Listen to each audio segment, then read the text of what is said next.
I have sat here and started like emailing really high profile people from my city council account just to see if they write me back. And I got Fauci to write me back. Really? Yes. What was it? What was the context? Hang on, I'll pull it up. I just said, hey man, we have huge disagreements about all sorts of things. I greatly appreciate your service to the American people because I know the last year and a half of your life has not been easy. Been hell. Come on.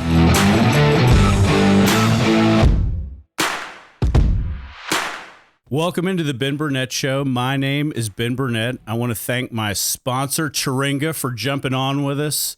If you were in downtown Alpharetta, go have yourself a little frosé, get your drink on, eat some fried shrimp. If you go down to 30A, Blue Mountain Beach, you can go see the sister restaurant, Chiringo. Man, it's hard to beat. And those guys are as good as it gets. My guest today, I actually have two. One of them is co-host Cadillac Jack of the My Second Act podcast with his lovely wife, Donna. That's right. She's my better half, Ben. You know that. And our lady of the hour, so to speak, is my friend from forever ago, Corey Crowder, Nashville guy, singer, songwriter, works with Caddy. You want to run them all down? Well, I wanted to set you up, Corey, with just a not exhaustive list by any means, but just some of the biggest hits, man, that you've had a hand in writing. And a lot of them are current right now. Like, have you checked your mailbox today for your check? I need to do that. Seriously, man. Famous Friends, which I heard on the way here to the App and Podcast Network, which is the Kane Brown, Chris Young hit you're here now. Long Live from Florida Georgia Line, Minimum Wage, the latest song from Blake Shelton, Chase Rice, Drinking Beer, Talking God Amen. Chris Young hits, I'm Coming Over, Raised on Country, Thinking You with Cassidy Pope, and man, so many more. Congratulations on everything, truly, man. Thanks, guys. I appreciate that. So tell me this. So Corey and I we're old school Lilburn people. Corey, do you remember how we met? No, dude. Remind me. Come on. I would have said middle school. It was we were friends in middle school, and we were both in the orchestra. Okay. Yes. And they let me play guitar. They let Corey play the guitar, which seemed to work out for you pretty well. Dude, I actually laugh about that with my wife all the time. I can't remember. Maybe you can remind me of the teacher's name because I'm like, I need to write that guy a letter. He let me sit in the closet and practice guitar during strings class, and I can't imagine why that would have ever flown. That would never fly nowadays. Corey taught me how to play Friends in Low Places. Okay. that everybody knows that opening riff. Yeah, that was probably still all I know. But so that was unheard of, really, Corey, right? That there would be a guitar in orchestra, because correct me if I'm wrong, but there's not in a standard orchestra, right? Right. And I mean, I never did a performance with anybody. I mean, this is just like middle school, you know? I mean, this is Trickle Middle School, the finest. Yeah. Go Tigers. Okay. Come on. So tell me this, man. So you moved to Loganville, and you clearly, you clearly love music, and as long as I've known you, you always have. In fact, before we get there, do you remember the last time I saw you? At we were at a show. We were at Lady Annabelle. In fact, I had just seen you, Caddy, and I walked up. I've known Dave Barnes for probably 15 years, and you guys were standing together at Lady Annabellum show, and it turns out both of you were writing, which is hilarious because, like, you're probably the only two songwriters I know in general, and you both have hits for Blake Shelton now, and so I just remember talking to both of you and chopping it up a little bit, and literally just happenstance ran across him, sent him an email, but. Man, talk to me. You moved to Loganville. When do you? And you went to Georgia College with my brother. Hey Dan, if he's doing anything, if you could just download. Yeah, if he shout out to Dan. If he listens to my podcast. But talk to me about like growing up in that transition into music and when you really, decided like you really. To me, you're a guy who's like, I don't have any other choice but to do something like this. Man, You're nailing it. I moved to Loganville, and I never would have in a million years thought music would be my career. I just played at church and stuff. I was way more interested in sports in high school. But I played guitar and I sang, kind of like at church and stuff. But nobody had really ever told me I was any good, like thought I was the only guy that played guitar and sang at church. You know, I was kind of slim pickings. So I went to college at Georgia College and started doing like open mic nights. And man, that was the first time I'd ever had anybody like say, man, you're awesome. Like, where can I get those songs you're playing and all that kind of stuff. So that's really where my, you know, passions shifted from sports to music. I mean, it was just that freshman year of college, you know? Do you get more chicks, or did you get more chicks, Corey, with music or with sports? Man, you know, I might have wasted that opportunity. I've been with my wife since I was 16 years old, so I never really took advantage of that guy with the guitar moment. You'll never know. There's no way I would have got my wife without being the guy that played at church, you know. So I guess it worked in my favor. There you go. Well, when do you decide, like, so you tried to spin the solo, you tried to go be your own man? Because I remember talking to you years ago about playing the keys for you on small tours and stuff like that. But how do you get to a place where you're brave enough to go out and convince somebody to pay you to play? Man, I don't even know, dude. I mean, it was just all I did. I begged, dude. I would play anywhere anybody would let me play. I didn't even, you know, for a while, it was just like so fun being on stage. I kind of lost that passion. You know, I always lumped it all together. So I didn't really even know songwriting was a career. I know that sounds crazy, but I just, you know, think about it. The internet wasn't really much of a thing. So I just knew the songs on the radio and the little bands I listened to. So I didn't know you could be a songwriter for a living. So I was just trying to stay in music, you know? And so the first chance, you know, when I came to town, I had a record deal here, and I'll never forget the A&R rep asking me who I wanted to write with. Cause you know, I was the new signing, and lots of times you get put in the room with hit songwriters and stuff. And I couldn't name one name. I loved the Steel Drivers at the time. And so I was like, well, what about Chris Stapleton? He sings for this band, the Steel Drivers. He wasn't even really writing songs for other people yet. That was the only name I knew. I didn't know anybody. So little small town green boy here. Didn't even know any better. I want to talk about music discovery with you, Corey, because as a guy that was in terrestrial radio for my entire life, 26 years here at the former Kicks in Atlanta, radio used to be really the biggest lane for music exposure and for new songs. And then came downloads, and then came streaming. And there's this monster social media platform right now that is giving so many songs and new artists exposure in every format that there is, especially country. And my wife and I talked about this on our podcast this week, and it's TikTok. And you have kids, right? Oh, yeah, I have two. And an example this week is Walker Hayes. Walker is viral right now on TikTok with a song called Fancy Like, which is a song that started with a little TikTok dance on his front porch with one of his 6 kids. It was one of his daughters. Is TikTok a good place for an artist or a songwriter to get exposure, in your opinion? Because it is, you know, we've seen with another example was the Ocean Spray guy with the Fleetwood Mac song, and that song recharted for the first time in like 30 years or something. How familiar are you with the platform and the exposure that a song can get on TikTok? Man, you're totally right. And this is nothing new. You know, my generation was MySpace. MySpace, you know, yes. You know, people were getting record deals off of MySpace. And then when I first moved to town, do you remember this? It's kind of like TikTok, but it was called Vine. Yes. And Vine, I think, became TikTok or something. But yes. Well, Vine was like 7 seconds, I believe. Maybe not a lot of people remember this, but I found Luke Combs and John Langston on Vine. They were just dudes playing covers, you know, and I found them and they were huge. Like Luke Combs he was huge on Vine. This is long before Hurricane.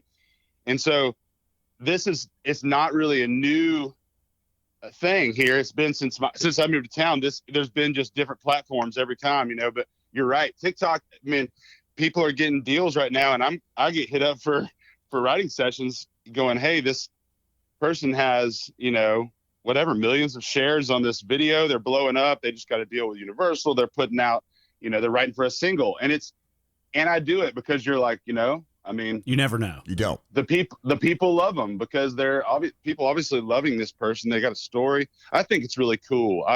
I think it puts the power in the people's hands more. Absolutely, it does. And they come with that fan base that's already been established. And I know that the record labels are also, again, whether it's Nashville, L.A., New York, the record labels are also looking to harvest new artists from platforms like TikTok, because that fan base, if you can launch with a fan base that large with millions and millions of whatever they call them, views Unique and viewers. shares and stitches and duets and all that kind of stuff on a platform like TikTok, then you launch ahead of most everybody else. And in this business, as you know, Corey, you want to be ahead of everybody else if you can, or at least a step or two ahead of everybody else. You're right. I have a song on the radio right now that never. So Tyler Rich, do you know who Tyler Rich is? Yes, I do. Yeah.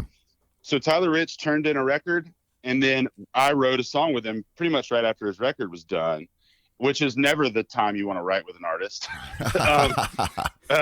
Yeah, and you always find that out when you get in the writing room.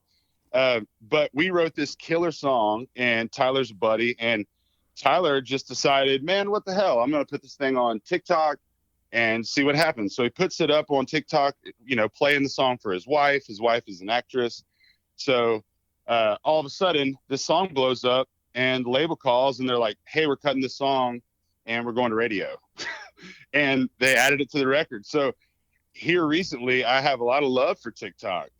So that's kind of a cool little story there that I was, unexpected, and benefited from this social media junk. I don't even have TikTok, by the way. Can you tell me, like, when you make the decision to move to Nashville, because I think you were living in Greenville? Yeah, I was. We were. My wife went to Furman, so that was where we. Ooh, we do not. That's Sanford people. We do not care for the Purple Paladins. What is it? F you all the time. F you all the time. Can you elaborate? Like, deciding that it's like a decision to move to Nashville and just the emotions. How easy is it for you to go back there and just remember what that felt like? Did you know that you had a soft place to land? Did you know that, or was it just like the risk of a lifetime and you were like, just fuck it, man, I'm going to go for it? Dude, the risk of a lifetime. And our parents thought we were crazy. My wife has never once doubted. I've for sure doubted, but it was scary. We didn't know anybody. We moved here the first time from Greenville. I had like a kind of a Christian deal going on. You did. And yeah, I did. And I moved here, and it just, I didn't plug in. I didn't meet anybody. I didn't make really a whole lot of friends. So we moved back to Georgia pretty quickly after moving the first time. I started playing country bars and playing like those, all night gigs, right? Were you at the $3 cafe? Was that? I said, were you at the $3 cafe? Dude, I mean, that's the kind of gigs, dude. Local Taco Mac, anything like that. That was like anywhere that would pay us to play all night, we did. And then I kind of regrouped. And then I signed a record deal with Sony and moved back to Nashville. And that's, kind of the rest is history. But the second time I moved here, for sure, had a little more. I was a little more plugged in because I had a country deal, and they were their mission was to get me integrated in Music Row as quickly as possible. So I really met a ton of people, and it was a completely different experience round two. So you're telling people that are thinking about doing it, don't ever give up. Man, oh yeah, yeah. That's the theme. If anybody I've ever met in music business, and I'm sure that you feel this way, being in radio all these years, you've probably heard this story on repeat, about how many doors shut and how many no's they got and how many they played shows for 5 people and all that stuff. The right yes. Well, So you make I don't know that it's a dramatic transition for you, but I want to ask you, and I know you, I could interview like Caddy could interview any songwriter, but I know that Liz Rose was somebody that you formed a relationship with. And so can you talk about, as you transition away from trying to sit there and tour to being a songwriter. Can you talk about her? And so for those of you who don't know, on Taylor Swift's like early records, Teardrops on My Guitar, Tim McGraw, I Hope You Think of Me. Can you talk about like just the tutelage or mentorship or things like that? Because she's clearly written songs that, you know, in 100 years, they'll be old hymns. Right. Man, Liz is the best. Liz was my first publishing deal as a songwriter and not an artist, where my deal was unattached to any artist thing. So she was the first, what I consider the first true believer in my songwriting. And not only was she a believer, and she gave me a writing room on Music Row, which was a big deal at the time. And she, she brought me into rooms that I didn't deserve to be in. And she taught me a lot. She's a legend. And I really feel lucky to have gotten some time to, when I really needed it in a big transition, had her to kind of go alongside me for that. I want to talk, Corey, about writing sessions and co-writes and things like that, and how they have changed, how that has changed during the pandemic and COVID-19, because it used to be that an artist would invite a songwriter out on the road, and you would literally pack your bags and you would ride on a tour bus with somebody for, a week and just write songs for the entire week in between that artist's shows. And then you mentioned the writing rooms, and that's another way where, artists will literally meet somewhere and just spend the day just kicking ideas around and lines from songs. And, hey, I've got this hook. I'm stuck here. I don't know where to go with this. And somebody picks up and says, I've got this idea. And next thing you know, you've got a number one hit. Everybody has learned to, and this is the word we hear so much, and this should be the word of 2020, pivot is the word. And, we've seen it with working from home. We've seen it with everybody shifting to Zoom. And a lot of co-writing sessions and writing sessions shifted to Zoom. During the pandemic. Talk to us about the pandemic and how your business of songwriting was affected or had to change. You were forced to change. Yeah, I mean, I had my biggest year as a producer and a songwriter during the pandemic year. So I think that's because I actually loved the Zoom thing. There was nothing else to do, other than work on music. So I felt like it was like a boot camp. It was like every artist wanted to write. Every artist was stuck at home, sitting on pins and needles because they couldn't tour, and they all wanted to make music. And so I just Zoomed constantly, and we wrote. I feel like the songs, for some reason, and maybe some guys in town would disagree with me, but I feel like the songs got better. Yeah. I think the music, Corey, that is coming out now that we're hearing for the first time, that was actually written and nurtured during the pandemic, is some of the best stuff that we're ever going to hear in the history of music. It's thoughtful. Yeah. Yeah. Because you had time. You weren't rushed. Everybody had, like you said, nobody had anything going on. We were all sitting around in our boxer shorts and joggers and every day was like the Sabbath from Laura Ingalls Wilder. It was like, wow, there you go. It was like you literally had nothing to do but sit in your room with a handful of people, and like, man, I'm sure you celebrated getting out of the house, but I also am sure that like when you have time and your distractions are eliminated or your phase in life changes, like it presents a guy like you with a million opportunities. And I'm sure while you were sitting in it early, you were like, man, this sucks. But I think when you look back, man, that music, are you throwing glasses at people? Sorry, bro. No, I'm just cleaning my bar. I thought surely you gave up that dishwashing job when Long Live came out, Corey. No, but talk about stripping things away and how that happened and some of the decisions that you got to make professionally during that time, or did your plans change? What did the pandemic give you an opportunity to evaluate? Man, I would have, before pandemic, I would have said, no way am I going to build a studio at home. I love having to drive to Music Row. I love the camaraderie of it. I would have said all those things. Also would have said, I would have never we just got a place in Georgia near our family. I would have never thought that would have happened. It really put a focus on family for me. And like, I'm always been a family man, but it for sure made me a super, prioritize my life. And I really, which is a good thing. The other side of it though, I really found that working at my house felt more inspiring for some reason. And I just, so I've been working here a good bit. I still go to my studio on Music Row, but I really have been kind of shifting focus to being home and I'm, and hanging out with the family more. So that's kind of what it did for me. My songs got better because I feel like the emphasis was more on lyric. I kind of rediscovered like lyric and clever hooks and twisting them and kind of became obsessed with that. And, whereas before the pandemic, kind of the focus in writing rooms was always, man, we're going to top line a track, which might, I don't even know if your listeners know what that means, but basically you would build kind of a play me on the radio song, a musical vibe. Yeah. And somebody would, the writers would come in and we would put lyric and melody on top of this. But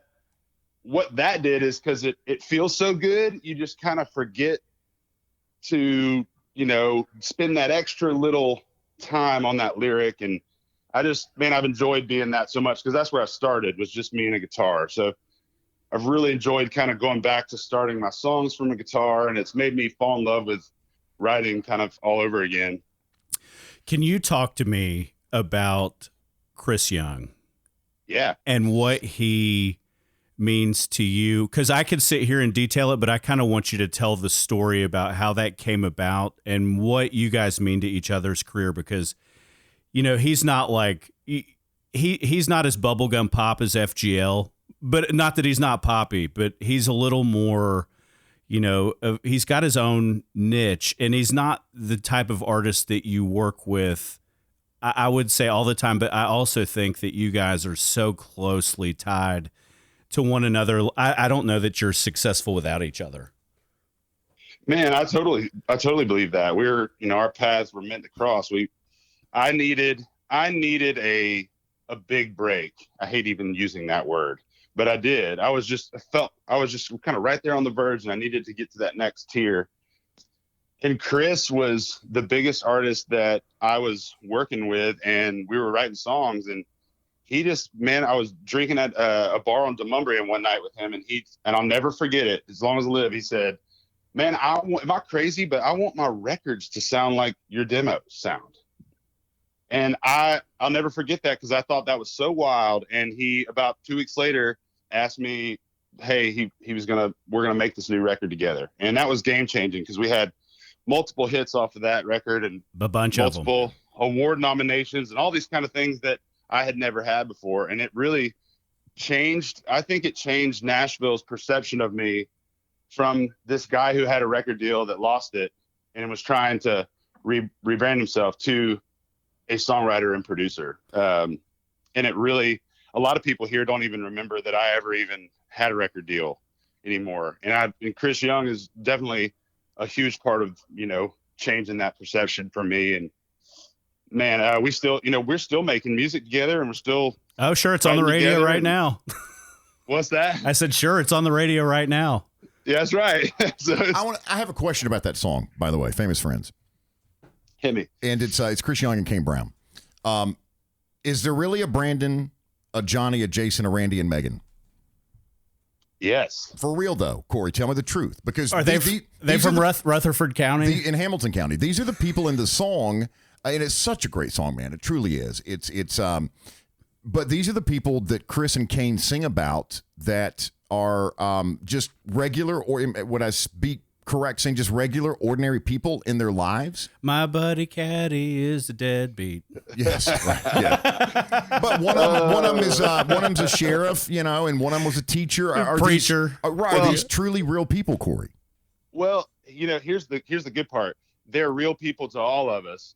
The names are not the real names. I mean, I think there is 2 of the names that Chris actually used that he was like, man, they're going to kill me, but these are actually the names of my friends. That's awesome. And so, but the other ones, what we were talking about is like so Carrie had this hook, Famous Friends, but he didn't have anything with it. He didn't know what it meant. He just thought it sounded cool. And I was like, he told me, and I literally just said, what about some famous friends you've never heard of? And we just start all laughing because we just start going, man, it's so true. And that's small town. That's like small towns we grew up in. It's just about who you know. It's like, man, I know the cop. He's going to let me off, you know? And I know he's going to flash his blues and let me go, you know? And that happens. Exactly. And so we just start laughing, and we all had those people, you know, they're all real people to us. They're all just different names, you know? When I heard the song first couple of times, and Georgia claims Kane Brown. And so when I heard Hamilton, right, is that Chattanooga? What's Chattanooga? Yeah, Chattanooga. Is Hamilton County? I'm like, wait a minute. He's from Whitfield County. And you forget, I've forgotten. Hell, I worked in Atlanta radio my entire life. I had forgotten he was actually born in Nuga, but for the most part was raised by his grandmother in, Fort Oglethorpe. He and Lauren Elena went to high school together, but it was Whitfield County. And I even went on the Google, as this old fart say. Google Corey. me. And I was like, where's Kane Brown from? Because my entire, since he launched and I saw his career take off in radio, I just assumed that he was born and raised in Whitfield County. So I learned something from the song Famous Friends. Now, I'm not in radio, so I can't share that information anymore. But for my own personal knowledge. I think you're doing just fine, brother. I'm okay. Caddy's got one of the top 100 podcasts in the country. I'm just glad to tag along. Oh, you're kind. Heck yeah, that's awesome. Hey, I asked John Rich one time, not name dropping, I hate that crap. But who's that? Okay, but I asked John one time, who's also a very, some people don't know, Corey, that he's a phenomenal songwriter as well as half of Big and Rich, and used to be the 9th member of Lone Star. I think there were only 6 of them, but he was the right fielder. I asked him one time. I said, "Tell me a song that you wrote that an artist put a hold on." And what that means is an artist can say, I want to record that song. And it's basically like putting it on layaway. Think of it that way. And no one else can touch it for the time being. No other artist can record it. I said, tell me about one song that you wrote, John Rich, that an artist put a hold on that you were like, because maybe it wasn't the artist level that you thought the song deserved. Okay. And he said to me, there was one instance, and there was an artist. I'd just written Hicktown. And Jason Aldean's people reached out. And this was the first song he ever released. And Jason Aldean's people reached out and said, hey, Jason wants to record Hicktown. And rather than say, you know what, I'd rather someone else, I'm going to wait a little bit maybe and see if another artist comes along. John Rich said, you know what, I would be honored to give that song up to him. And he really didn't even know him. It was career defining. It was, but John Rich said everybody deserves, it doesn't matter to me the level of the artist necessarily. I want someone who believes in the song to record it. And lo and behold, Hicktown became a #1 hit, and look at Jason Aldean now. Same question to you, Corey. And you can't go with John Rich's very neutral and politically correct answer. Has there been a song that you've penned that you thought to yourself, someone raised their hand and wanted to put a hold on it? You don't have to name names if, we prefer that you did. But if you want to throw them under the bus, especially now if they're really famous, that'll be great. Well, but it happens all the time. I mean, what song have you written that someone recorded and you thought, you know what, I really wanted, Garth Brooks to record that one? Man, this is going to seem like a shock to you because I love Blake Shelton. Blake Shelton has one of my favorite voices in country music. I just think he's such a killer singer. He's hilarious. Love Blake. But I never in a billion years heard Minimum Wage as a Blake Shelton song. And I was so confused when they put that song on hold because I was like, really? I was like, man, this doesn't feel like, but dude, the second I heard Blake singing it, I was like, oh, yeah, it's a total Blake Shelton song. But it was just, I sang the demo. It's a very personal song to me. It's like mostly about my story. Me and my wife, it's like, there's lots of like details in it that are true for me and like, which I never get a chance to put in songs. So I know that sounds crazy. I definitely wasn't let down by him putting it on hold, but I was confused. And did you know him? That song, guys, they had that song on hold for 2.5 to 3 years. Did you know him at the time they put it on hold? No, I didn't know Blake at the time. And Scott Hendricks, his producer, is a good friend. And Scott was like, man, I'm telling you, this song's going to have its moment. You just got to trust me and let us kind of keep it in the canon until it's like the right time. And so, man, I've never had let somebody do that or had somebody keep a song for that long. And I'm really glad I did, because I mean, it's badass that Blake, has that song out. But that was one of those moments where you're like, oh, we're letting him hold it, and it's not even really a Blake song. He's not gonna put this out, But I'm so glad that we hung in there. This is why, Ben, I love having conversations with songwriters, because right now, for the first time, you're hearing the true story of a song that when it was released in January, there was some backlash about this song. And now knowing, Corey, that it was personal to you, and that how many years ago did you write it? I mean, if you had it on hold 2.5, 3 years, how long ago did you write it? 3 years ago. Okay. Probably. So this is your story. Now, the backlash, there was some. I mean, you would have to agree with me, right, Corey? Oh, yeah. It was played on New Year's Eve, and it was during the time where, like, there was lots of controversy about minimum wage and where we're going to raise it, where people getting stimulus checks. I mean, everybody was freaking out in the world. And people said that it's insensitive, especially, people have lost their jobs due to the COVID-19 pandemic. And people were, I remember seeing on social media, Blake Shelton has a net worth of $100 million, and Gwen Stefani, people thought the song was about her. Now we're learning the song was about your damn wife. Yeah. But Gwen Stefani's worth $150 million. Blake Shelton, shame on you. How can you sing about minimum wage, you son of a bitch, during the pandemic? But here we're hearing for the first time, or I'm hearing anyway, and it makes perfect sense now. So there was no need for this backlash. But people and here's the thing, Blake. People forget Blake was poor.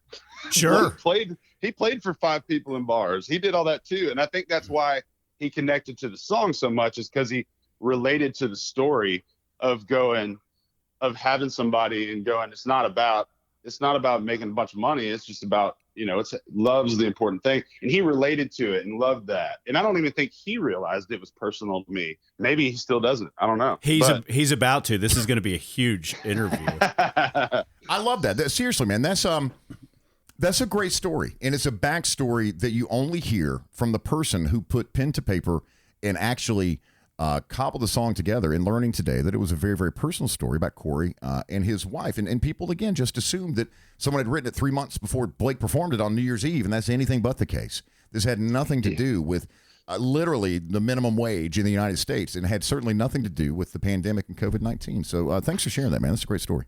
Heck yeah. Can I ask you? I'm gonna move it along. So you moved to Tree Vibes after. And you can tell that story or not tell that story if you want. But how did you meet Brian and Tyler from Florida Georgia Line, and talk about what those guys mean to you and who they are as people? Because I think they're misunderstood. Oh, dude, this is a great story. So Tyler was in my church growing up. I was his youth group worship leader, like music guy. Really? Yeah. So Tyler, unpack that for me. So Tyler thought me and my wife Lainey were the coolest, and he would, even if he were on here right now, he would tell you that he credits me. So when I left to go off to college or whatever, and I played my last service at church, and I was giving my church we had a huge youth group, like 300 or 400 kids from high school. All the best looking girls went there. That's why all the guys went, But it was one of those things where Tyler said he just felt inspired. He was like, man, I want to do that. I want to do what Corey's doing. I think I could do that. So he picked up a guitar and started playing at that same church. Now BK, I knew because one of my cousin's best friends, super best friend that came to all my shows in Atlanta, was always down at my aunt and uncle's house, is Brittany, and she's married to Brian. FGL. So I already knew, when Brittany would come to town to meet up with BK, we would meet her for dinner and drinks and just hang out. And so I've known BK as well. So I've actually been writing with those guys for a minute, just because we kind of came up in town together. their career obviously took off a lot sooner than mine, but we reconnected. I was looking for something different when I changed. I was just, Liz had been so important to me, but I was looking to expand my circles. That was kind of my business thought. And because I already had my own circles and I just wanted to expand them. And the FGL guys had something really cool going on, and they had just hired Leslie DePiro, who's, you don't know who this is, but Leslie's a legend in town. She's been in publishing 30 years. She's married to Hall of Fame songwriter Bob DePiro. And Leslie had just taken over Tree Vibes. And that was very interesting to me because I'm like, you got Tyler and Brian, who I love as dudes and as I love their band. And they have a tour bus that goes out on all these tours. This would be huge for me. They would give me, we'd be sharing a studio together. It was just a no-brainer decision for me. And so that's the biggest and best thing I've ever done in my career, because these guys, they're my best buddies, and we have really formed this super tight friendship. We've made all kind of music together, and we're just homies, it just fits. So they are my guilty pleasure. If you need guilty pleasure, is that you said? If you need to send me into a good mood, I need 20 minutes of Florida Georgia Line songs. I can't reveal my guilty pleasure on the podcast, Corey, by the way. I love, and you know what's funny is that the last several songs that they've put out are all yours. And honestly, when I hear people now, one of the first things I go do is like, who wrote that? Because it sounds like Corey. How are they doing? Awesome. How are they doing, Corey? The two of them. During the pandemic, there was, meaning, how are they vibing and meshing right now? Because during the pandemic and during the election, there was a lot of speculation that the two of them had kind of drifted apart a little bit. Can you speak to that at all? Man, they're great. They're Okay. on tour right now. They're about to, they're doing the 60 dates, I think, or something with them and their old buddy Russell Dickerson and Lauren Elena. They're great. BK, I just made a record with BK down at the beach this pandemic. It drops tomorrow, actually. It's 17 songs. So that's kind of a lifelong dream of BK's is, he's been just kind of waiting on the right time. He's obviously good. FGL has been so busy and so huge that he hasn't really had a moment to even consider that, but it's kind of been a dream. And when, the pandemic happened, it was like, well, shit, there's no better time than now to do this. And so, and then Tijo's been he's a hit songwriter big time. I mean, so is BK, but dude, Tyler's he's top 10 songwriters in town right now. So he's kicking ass and and doing features. And so, man, I think it's kind of cool. It's like, for me, I see it as their family, families fight. They just have millions of fans that, Yeah. You just witnessed a family fight, but their family, man, they're all good and there's nothing but love. And they're truly brothers. And I just feel like it's just growing pains. Their brand's getting even bigger. BK's got his thing. T-Hub's got his thing, and they'll continue to make FGL stuff as well, Well, so before they turn into Don Henley and, who's the guy that sang Glenn Fry? Will you send them down to us if it gets out of control? Can we just be like, guys, there's too much here for everybody?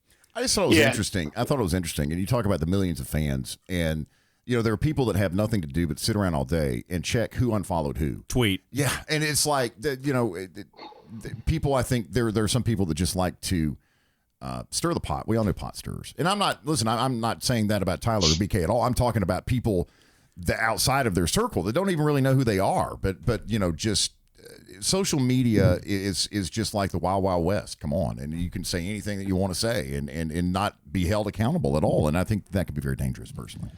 Yeah, well, dude, man, I can be the first to tell you these dudes are good as gold. They don't make them much better than these dudes, and they're family guys. I mean, Tyler's got a family, and BK and Brittany have really got a cool thing going down in Florida right now that they've got such a cool community. And these are people, I mean, BK is donating bikes to the police department down in Graydon, and Tyler and Haley are doing all kind of philanthropic stuff. I'm like, these are really good human beings. Let me ask you a question, and I'll throw it to Caddy for one more, and we'll wrap it up. what would you tell to somebody kind of having been through it for a decade plus, whether it's music, whether it's whatever you really want to do, get away from the family business. Like, I think that people get to the end and they regret the things that they omitted, not the things that they committed. But talk about telling that person, whether it's moving to Nashville or going to Hollywood or whatever, if they're 21 years old and they're sitting out here being like, what do I really want to do? Because I can go back here and it's safe. Just talk to us about your experience with that. And then I'll kick it to Caddy and we'll cut you loose, because I'm sure you've got a 5-hour day ahead of you of writing music. All good. Man, if I was just giving advice to somebody, is that what ask that again? Sorry. No, yeah, completely. Carl, we'll cut that out and do it again. But so as somebody who's done it and been through pretty rough time, and had to sit and claw and scratch for every inch, what would you tell your average 21-year-old, 22-year-old kid about playing it safe or doing what you really want to do? Man, I just think, it's cheesy, but you only live once. And I feel like, God gives you passions and desires for a reason. And I just have always been that guy that just listened to my gut and went with it. And I mean, I have never had any regrets at all. So I would say go for it always. And if you really feel like, it's something you got to do, it deep down, you just do it. And you can't really have a backup plan. I mean, everybody that moves here that has a backup plan does the backup plan. That's so well said. Yeah. So, if you don't have a backup plan, you stick it out when times get tough. And so that's what I did. And I know I'm not the only small town kid out there that can do that. So I want to ask Corey about Mason Ramsey.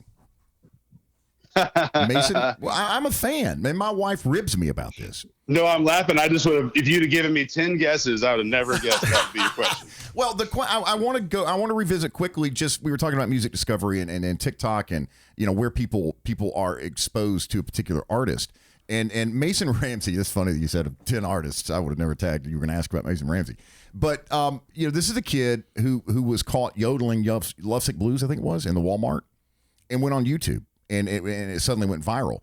Someone in Tree Vibes or at Big Loud, I don't know the backstory, but someone ultimately signed this kid, and the song that he released to country radio was called Famous, and you had a hand in writing that song. The first time I met him, he was doing a show opening for somebody at the Buckhead Theater, and we were hanging before the show, and his grandmother at the time was really the point person on his career.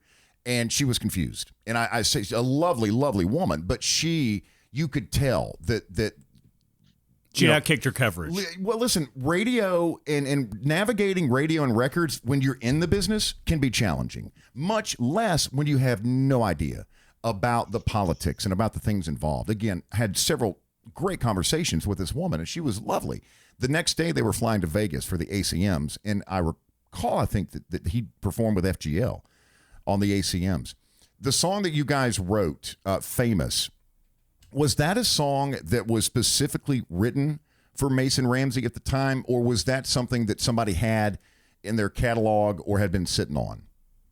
Man, we had just written that song, me and Tyler, and I'm trying to think who we wrote that with, maybe Sarah Buxton, and God, maybe Kanan Smith as well. There was like 3 or 4 of us. Yeah, it was Kanan, yeah. And so we had just written that song, and we loved that song. We were pitching it, and I think it was in the pile too potentially for the FGL record.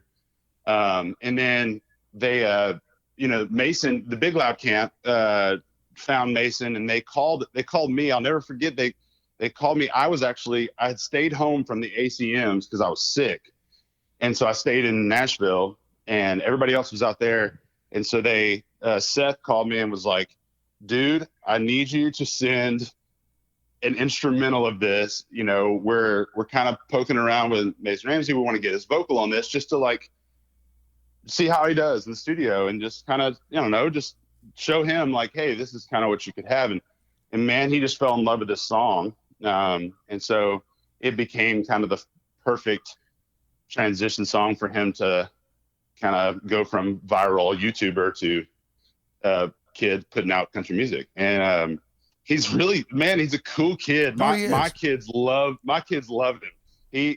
We took him to see him at the Opry, and he's a neat kid. He grew up in the middle of nowhere, and like you said, I'm talking nowhere. Yeah, Illinois, somewhere like in rural Illinois, if I recall.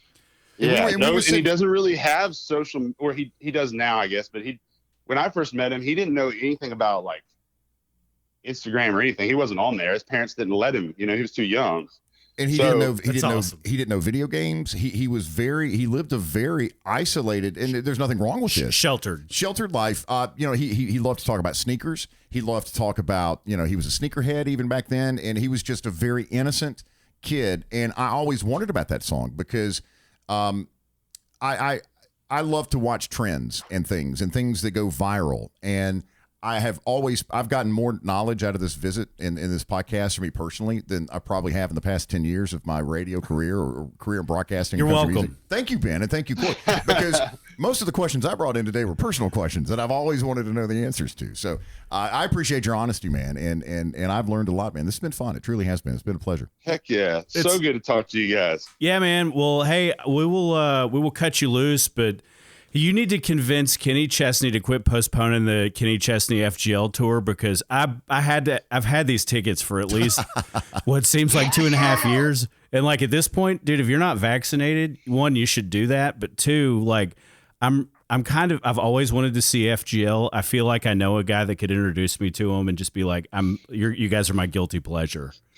So dude, one of the best live shows in country music is FGL. I've heard. And it is awesome. It is next level live show. Hey, Corey, don't introduce Ben though as them being his guilty pleasure. That could be misconstrued. I'm afraid, they might love it. Hey, listen, I'll let Ben say whatever he wants to. He might get escorted out of backstage. No kidding. But, that happens. Hey, man, I want to thank Chiringa for jumping on for this episode of the Ben Burnett Show. I want to thank my good buddy Corey Crowder and Cadillac Jack for coming in. Couldn't do it without you, Corey. Thank you. I'm sure that this is going to wind up touching the Nashville circles because people write about you all the time, and man, you've given us exactly what we wanted. So thank you.